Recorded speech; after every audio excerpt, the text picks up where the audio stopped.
तो I am doctor Shweta Pandey from Ranchi physiotherapy and rehabilitation centre. तो आज टॉपिक हम लोग लेते हैं कपिंग पे, और कपिंग हम लोग क्यों करते हैं इसके बारे में जानेंगे। और ये पेशेंट है हमारे, और इनको हमने कपिंग कहाँ पे किया है और क्यों किया है, इनको कहाँ पे पेन था, इसके बारे में जानेंगे। सो बेसिकली आप देख रहे होंगे कि कपिंग के मार्क्स भी पड़े हुए हैं और थोड़ा रेडनेस भी है। तो ये इनको इस जगह पे पेन था, अपर बैक और मिड बैक के रीजन में।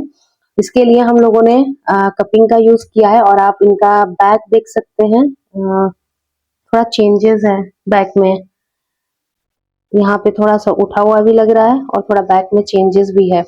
ठीक है, इसके बारे में हम लोग बात करते हैं। ये कपिंग सेट है, इसका पूरा बॉक्स आता है। कपिंग थेरेपी हम लोग यूज करते हैं पेशेंट्स में ब्लड सर्कुलेशन इंप्रूव करने के लिए, किसी भी लोकल एरिया में जहाँ पे पेन है उस पेन को सबसाइड करने के लिए। और अगर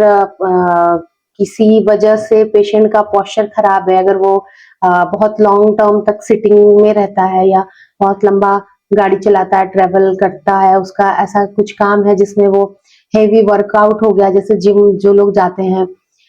या बहुत लॉन्ग टर्म तक बैठ करके पढ़ाई कर रहे हैं या काम कर रहे हैं, डेस्क जॉब वर्कर हो गए, इन लोगों के लिए हम लोग यूजुअली कपिंग का यूज करते हैं, सो दैट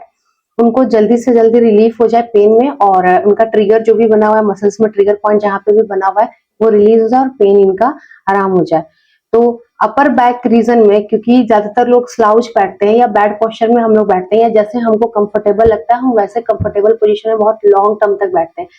सीधा बहुत कम लोगों को आप देखेंगे सीधा बैठते हुए या सीधा खड़े रहते हुए। तो पूरे टाइम सीधा रहने का या सीधा खड़ा होने का कोई जरूरत नहीं है, लेकिन ऐसा होता है कि आप कुछ टाइम के लिए सीधा भी जरूर बैठे, क्योंकि हमारा पोस्चर सीधे रहने के लिए ही है। जब आपको डिस्कम्फर्ट लगे तो आप अपना पोस्चर चेंज कर लीजिए, पर ज्यादातर टाइम सब ऐसे झुक करके, स्लाउच करके और बैक को अपना इस तरीके से करके बैठते हैं, जिसकी वजह से यहाँ जो अपर बैक का मसल्स है वो हर वक्त खींच रहा होता है, उसकी वजह से पेशेंट को पेन आता है और वो पेन की कंप्लेन करते हैं। तो जब हम लोग कपिंग करते हैं उस पर्टिकुलर एरिया में जहाँ पे उनको पेन है, तो पेशेंट को, क्योंकि ये आपको डेमो करके दिखा सकते हैं, गन कहाँ पे है, वहां पे है, अच्छा ठीक है, ले आ दो।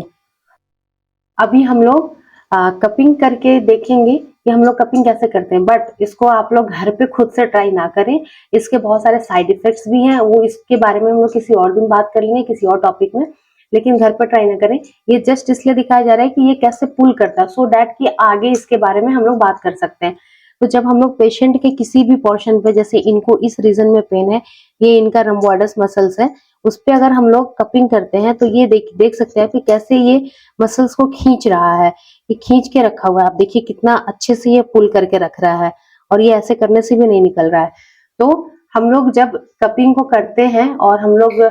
इसको इस पर्टिकुलर एरिया में जहाँ पे लगाया था हमने लगाते हैं, आपने देखा कि कैसे वो मसल्स पुल हो रहा है। जब मसल्स पुल होता है तो जितने भी हमारे शरीर में गंदगी है या फिर ब्लड का सर्कुलेशन है वो सारा इंप्रूव होने लगता है, ये इसके सक्शनिंग की वजह से, और फिर पेन में रिलीफ होता है। एक सबसे बड़ा कारण है इस एरिया में पेन का और कपिंग से रिलीफ का एंजाइटी। एंजाइटी, डिप्रेशन या किसी भी तरीके का स्ट्रेस अगर है आपको बहुत ज्यादा, तो कई बार पेशेंट को पता नहीं होता है कि उसको इस टाइप का पेन क्यों आ रहा है, उसका काम भी वैसा नहीं है, वो वर्कआउट भी अच्छे से कर रहा है, जिम कर रहा है, योगा कर रहा है, स्विमिंग भी कर रहा है, लेकिन उसके बावजूद भी उसको इस रीजन में पेन है। तो जब हम लोग बहुत ज्यादा स्ट्रेस लेते हैं या एंजाइटी में होते हैं, बहुत सारा बैड हार्मोन्स रिलीज होता है। बैड हार्मोन रिलीज होकर के हमारे बॉडी में कहीं कहीं पे जाकर के इकट्ठा होता है, जमा होता है, और वो हार्मोन फिर हमारे बॉडी से बाहर नहीं निकल पाता है, ड्यू टू जो भी रीजंस उसके हैं, वो भी एक अलग टॉपिक है, उसके बारे में हम लोग फिर कभी और बात करेंगे।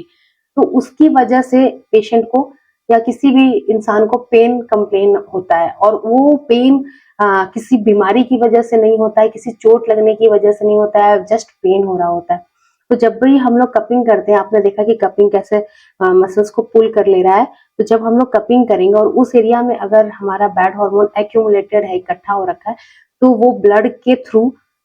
इसका वो स्प्रेड होना शुरू हो जाएगा इधर उधर, और फिर हमारे बॉडी से जो भी गंदगी निकलती है, स्वेट हो गया, यूरिन हो गया, स्टूल हो गया, उसके थ्रू वो पास हो जाता है और फिर हमको बहुत रिलैक्स फील होता है। तो अ, अभी जैसा वर्क कल्चर चल रहा है या लाइफ स्टाइल जैसा लोगों का है, ज़्यादातर सब फ़ोन में काम करते हैं, लैपटॉप में काम करते हैं या डेस्क जॉब करते हैं, तो रिटेन का काम रहता है। तो इस कंडीशन में